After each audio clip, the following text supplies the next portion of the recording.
Welcome to Feel Safe in Your Body.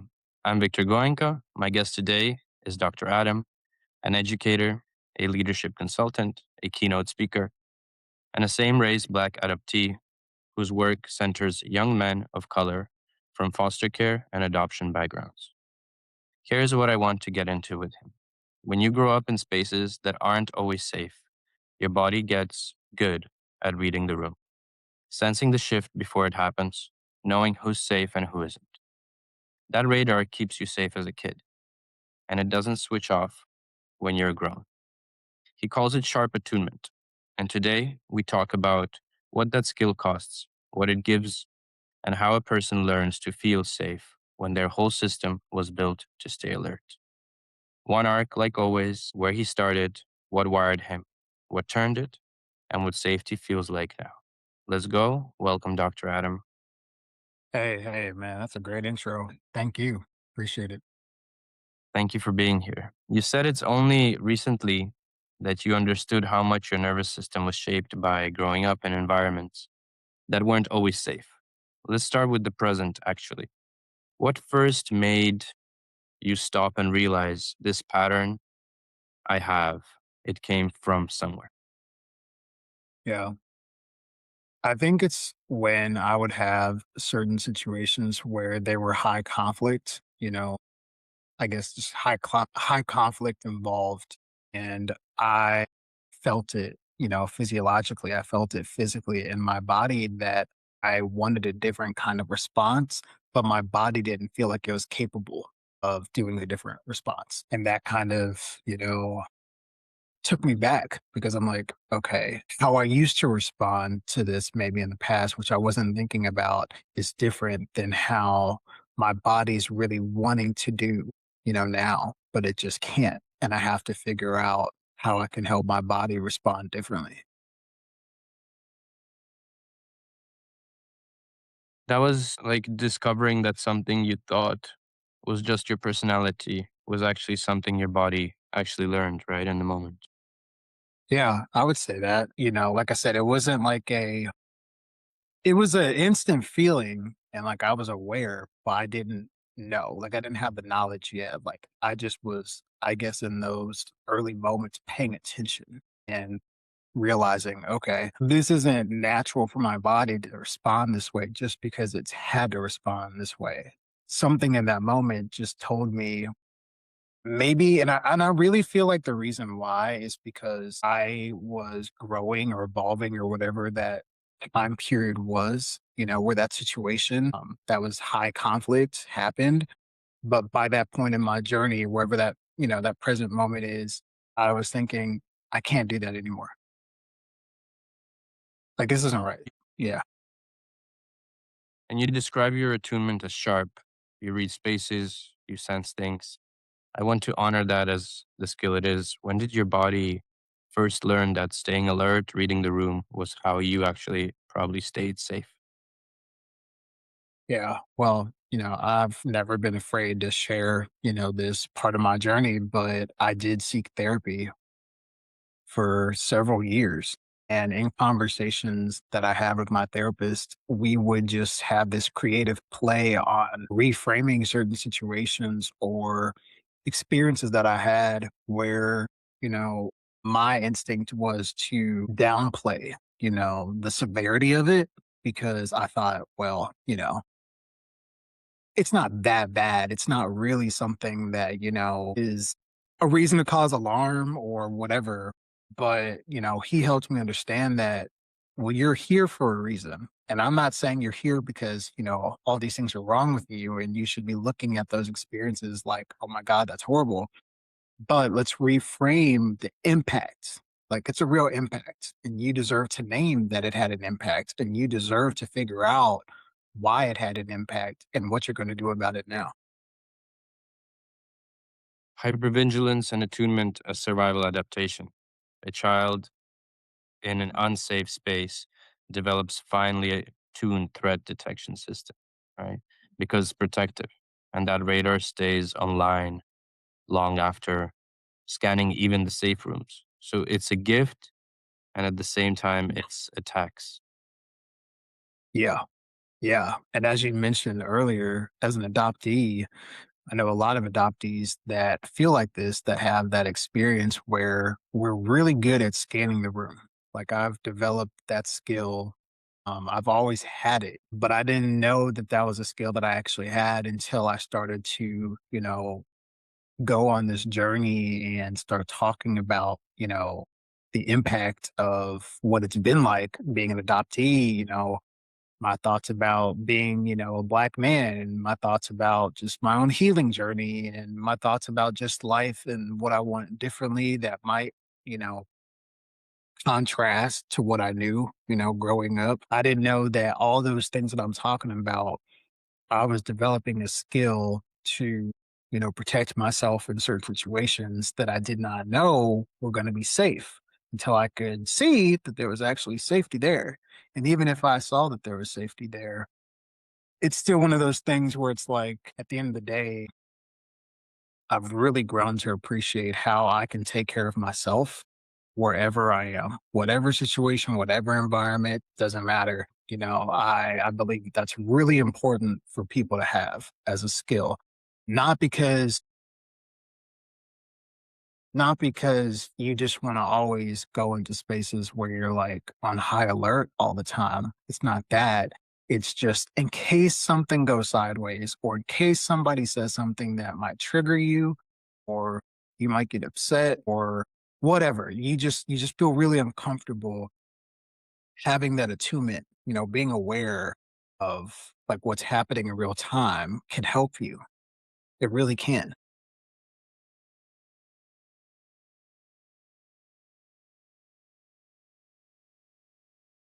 And you work with the young men of color carrying versions of this, navigating identity and belonging in a world that isn't always safe for them.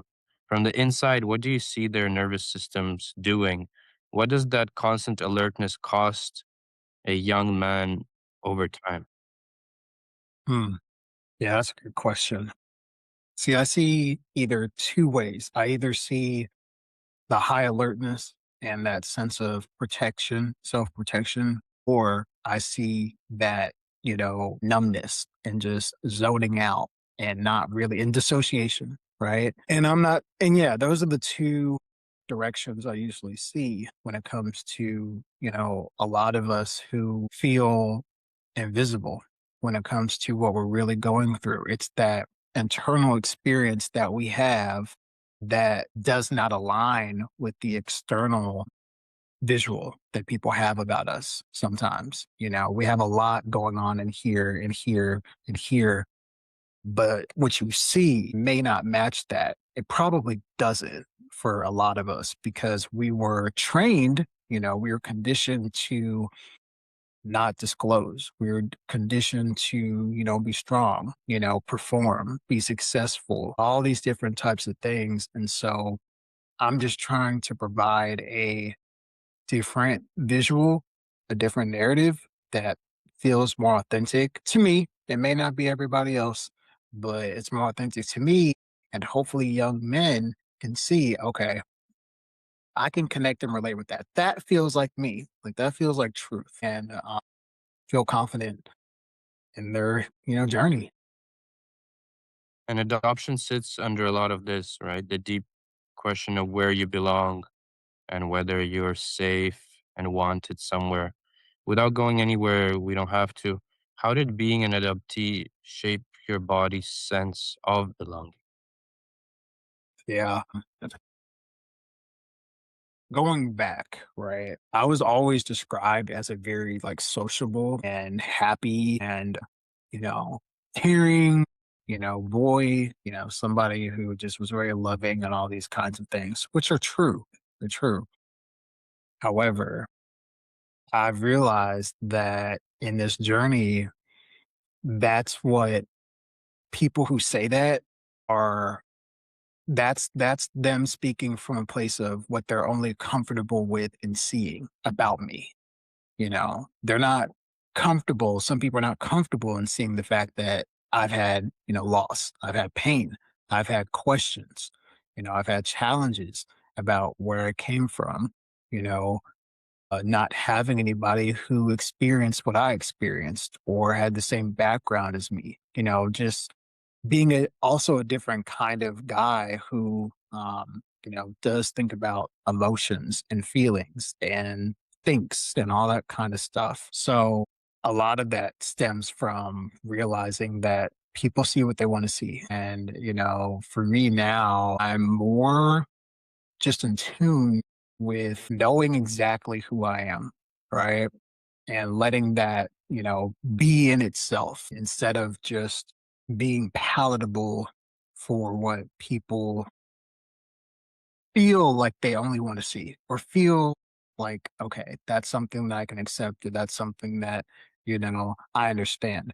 It's not really my it's not my responsibility, to help you determine what you can or can't understand. But it is my responsibility to acknowledge how adoption has played a really big part of me in my journey of questioning and just figuring out a whole lot of stuff when it comes to, being a man, my identity, my career, my, marriage, all kinds of things. Yeah. Yeah. And therapy, breathwork, massage, mindfulness, faith. Which one first started to actually quiet the radar, even a little? What was the first real turning point? I really feel like faith has always been that anchor, like for my entire life. It's always been something for me that I was introduced to as a kid by my parents, and they had their, belief system, of course. And then I figured out how to make it my own that was like true to me. And that's always been something that I value and that I carry. But that's always like kind of running in the background for me. But the therapy was really like the eye-opening experience as far as speaking with another Black man who understood what I was talking about and made space to actually just unpack it, challenge it, question it, reframe it, whatever, or even affirm it sometimes and say, yeah, like that's right. Like that's exactly right. I hadn't had a space like that before on that level. Like I have, friends and like, mentors and stuff like that. But this is different. Like this is someone who, their job, their capacity is to, or his capacity that he chose to do was to be in that space to make sure that we were going to figure it out because he cared about, my well being and to make sure that I was not just functional, but I was living a life that, yeah, is true to me. And, I'm on a path to healing and understanding whatever it is that I'm trying to understand. And faith has been a steady thread for you. What does faith actually do for your nervous system as an experience when the old alertness fires up again? Yeah. Faith has been that space for me to have where at the end of the day, I know who I am, in my faith. I know who God has called me to be, you know, regardless of what anybody has to say. I'm confident in who I am through my faith and the journey that I'm on and how I'm growing, how I'm learning, how I'm, healing. Like there's just so many things that are available that I've seen for myself and others in having faith. And especially when, those moments where it's like, okay, this is either like uncomfortable or, the hypervigilance or whatever, happens sometimes. My faith tells me like to ground myself and knowing who I am. If I ever forget like that, like going back to my faith, being in a place of faith, spiritual, spiritual richness is like, okay, that's who you are. Yep. Yep. That resonates. That's deep at the same time. I think many of us in today's world are lacking faith, wherever this may be. And a lot of the ego takes over. the actual fate that is outside of us. How do you know in your body that you're safe right now?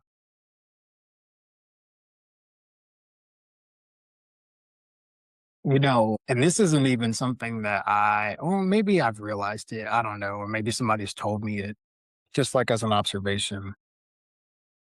But in conversation or just whatever I'm doing, I feel like if it's a natural ease to what I'm talking about and I feel my body is at a state of ease, then that's how I know that I'm safe. If I feel like I am just at a high where I'm like ready to, be on, and maybe it's not as safe. It doesn't mean that it's, just harmful, but I might not feel, or my body might not feel fully safe.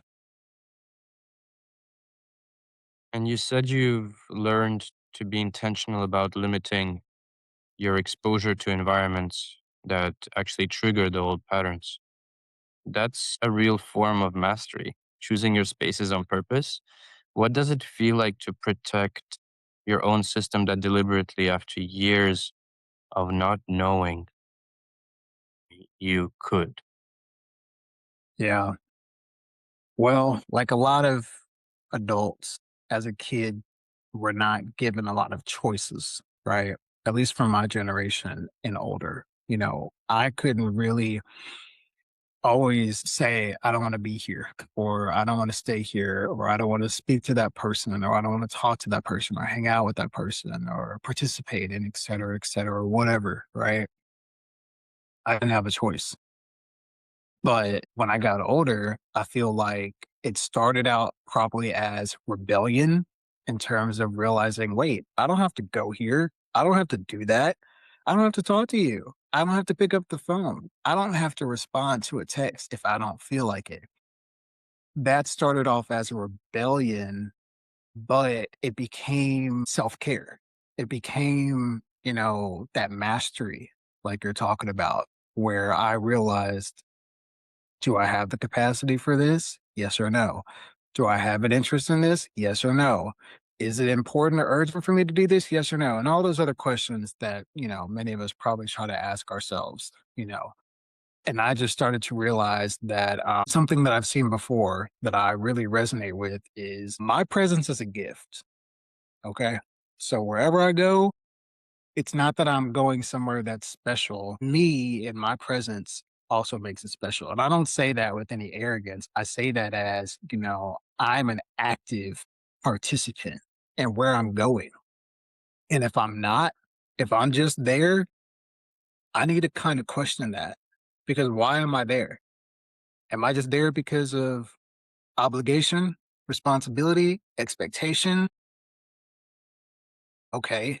No, you know, I just think I've just done my own work and just asking questions for myself sometimes and just thinking, if this isn't really where it's at for me, if it's not aligning or vibing or just good for my nervous system, do I have to go? And if I still feel like I do need to go or make an appearance or be in that space or whatever, I try to use my resources to make sure that my nervous system is at peace as much as it can be. Doesn't always happen, but I do agree with you that it is mastery. It is a skill to master. It's work. And that radar was forged in hard places. Has it become a gift? What does your sharp attunement let you offer to the young men you work with that someone without your history, for example, couldn't? Yeah, I don't think you have to have necessarily my lived experience to pay attention and be aware of how, your nervous system, how your energy, how your body is responding to certain places, things, people, whatever, right? It's happening. It's happening. And people are really responding. They just may not be aware of how they're responding. I wasn't, you know, I'm always. But I feel like the best thing that I can say is, without feeling like you're overthinking and always seeing something as, something to be alert about or whatever, just start to if you already know that there's some people or places where it's like, I've been there a couple times or I've, talked to this person and every time I feel drained or something negative that's not positive, start pulling back, start thinking about what you're doing and how you're engaging. And I think that's really where it begins with anybody that I would work with anyone who's listening. You have to start there. And someone listening who's always reading the room, always little on alert, they're exhausted by it, even in places they're actually feeling safe. What's the first move towards letting the radar rest? Just a little, something doable. Yeah. Well, you everyone may not have this, and I'm very blessed to have this, I'll say. But I have a partner who I can talk to sometimes after, well, all the time, but like after those situations or spaces I've been in where I might feel like you mentioned, drained or something or whatever. And we can just kind of debrief and talk about what that experience was like and, just get her feedback or perspective and all of that.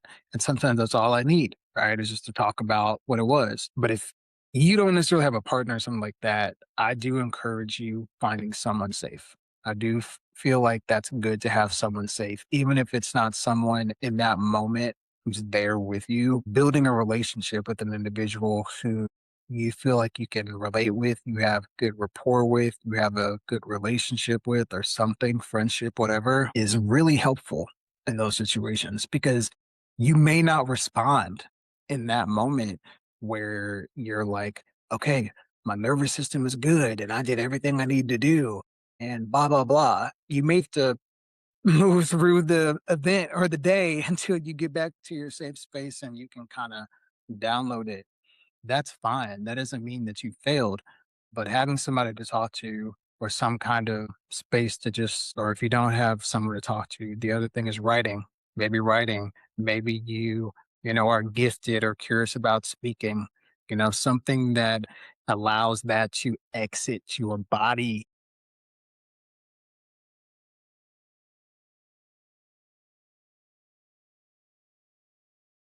And for the person who's never felt like they fully belonged anywhere, what do you want them to understand about that?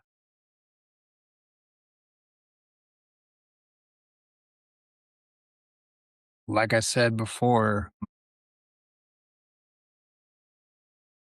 your presence makes that experience special. So I understand that feeling. I can resonate with that. I definitely, definitely can. But I still believe that wherever I go, I have an opportunity to make that space more special than it was before. Again, that's not like a look at me and I'm amazing and all the things. It just means, yeah, you're an amazing, beautiful individual. And that room deserves to see you and everything that makes you special. If you feel like you're interested or you want to be in that space. But if you're still struggling with feeling like you belong, there are more places now to build your own kind of community that somebody else is looking for. Somebody else needs to see your story. Somebody else needs to hear your perspective. Somebody else needs to know what you're thinking. And hopefully that creates that safety and that place of belonging. And I feel like finding safety and someone to talk to is so important. I absolutely resonate with that. I think that's the key. You're not alone. If you feel like you're alone, open up and find that space of safety to express yourself and speak. Yeah. Where can people find you and your work? Well, like I found you, they can find me on Threads. It's a good community, but you got to be cool. Got to be cool. And my website is empowerment by dradam.com. More than welcome to follow me on there, or you can go to my Instagram, which is at empowerment by underscore Dr. Adam. I will link that in the show notes as well for people who need to reach out. Thank you for being here. Thank you for the depth of sharing. I think this is a very important story, a very important experience.